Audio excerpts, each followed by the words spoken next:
PM किसान योजना की केवाईसी को लेकर एक भाई का कमेंट था कि हमने पीएम किसान सम्मान निधि योजना का फॉर्म भर दिया है। फॉर्म भरने के बाद हमें बताया जा रहा है कि आप केवाईसी करिए और हम स्टेटस चेक कर रहे हैं तो वहां पर भी बताया जा रहा है कि आपकी केवाईसी कंप्लीट नहीं है। लेकिन जब हम केवाईसी करने के लिए आधार नंबर से डिटेल सर्च करते हैं या फिर किसी न किसी तरीके से मोबाइल पर स्टेटस देखते हैं तो वहां पर केवाईसी डन बताता। तो ये क्या सिस्टम है और दोबारा से केवाईसी हो नहीं रही है। तो सीधी सी साधारण भाषा में शॉर्ट तरीके में बताऊं तो केवाईसी उन्हीं किसानों की हो रही है जिन्होंने बहुत पहले से, बहुत पुराने टाइम से पीएम किसान सम्मान योजना में रजिस्ट्रेशन करवा रखा है और एक बार भी केवाईसी नहीं करवाई है। अगर आपने एक बार पीएम किसान सम्मान योजना के फॉर्म की केवाईसी करवा ली है तो आपको दोबारा केवाईसी करवाने की जरूरत नहीं है। हालांकि फॉर्म भरने के बाद हमें बोला जाता है, स्टेटस चेक करते टाइम भी कई बार केवाईसी का एरर आता है। वो ये कहता है कि हो सकता है आपकी केवाईसी नहीं हुई हो। लेकिन अगर आप पीएम किसान सम्मान निधि योजना जो ऐप है, पीएम किसान ऐप आपको प्ले स्टोर पर मिल जाएगा, उस पर अगर आप चेक करेंगे तो केवाईसी में आपका यस लिखा हुआ ही मिलेगा।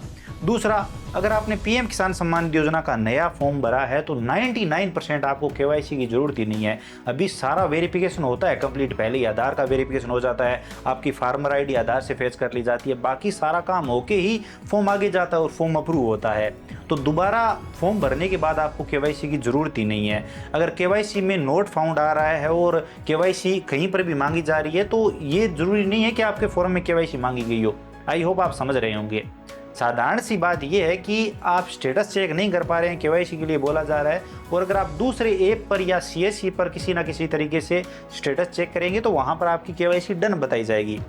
अब इसके अलावा भी एक तरीका है, अगर आपकी केवाईसी मांगी जा रही है और पीएम किसान सम्मान निधि योजना के ऑफिशियल पोर्टल पर आप केवाईसी नहीं कर पा रहे हैं, मोबाइल ऐप पर भी आप केवाईसी नहीं कर पा रहे हैं, तो आप सीएससी यानी कॉमन सर्विस सेंटर है जो, वहां पर जाकर आप केवाईसी कर सकते हैं। पीएम किसान सम्मान निधि योजना के ऑफिशियल वेबसाइट पर सीएससी का एक ऑप्शन होता है, वहां पर अगर आप जाएंगे, उस पोर्टल को लॉगिन करेंगे, सीएससी सेंटर पर आप जाइए, उनके पास आईडी पासवर्ड होता है, वो लॉगिन करेंगे तो वहां पर आप बायोमेट्रिक से यानी फिंगरप्रिंट लगाकर केवाईसी कंप्लीट कर सकते हैं और वहां पर केवाईसी आसानी से हो जाएगी।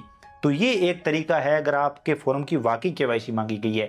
अगेन बता दूं, अगर आपने नया फॉर्म सबमिट किया है तो आपको केवाईसी करने की कोई जरूरत नहीं है, आपकी केवाईसी ऑलरेडी हो रखी है। इसके अलावा अगर आपने एक बार केवाईसी कंप्लीट कर दिया तो दोबारा से केवाईसी करने की जरूरत नहीं। इसमें यह सिस्टम नहीं है कि आप हर साल केवाईसी करो। तो कहने का मतलब, केवाईसी अगर वाकई मांगी गई होगी तो आपके पैसे बंद हो जाएंगे। अगर आप स्टेटस चेक नहीं कर पा रहे हैं तो आप ऐप पर, मोबाइल ऐप पर जाकर स्टेटस चेक करिए, वहां से आप आसानी से स्टेटस चेक कर पाएंगे और वहां पर आपको ये भी कंफर्म हो जाएगा कि आपकी फॉर्म की केवाईसी हुई है।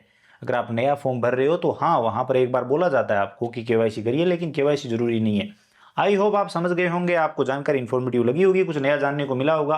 वीडियो पसंद आया तो लाइक करिए, अपने दोस्तों के साथ शेयर करिए, चैनल पर नए हो तो सब्सक्राइब करके बेल आइकन प्रेस कर लीजिए ताकि आने वाले सभी वीडियो और नई नई अपडेट आप सबसे पहले देख पाएं। इसके अलावा अगर आपके मन में कोई भी सवाल सुझाव है, आप और कुछ भी जानना चाहते हैं, बताना चाहते हैं तो बताइए, कमेंट सेक्शन में हम जरूर बात करेंगे। चलिए मिलते हैं अगली वीडियो में नई अपडेट के साथ।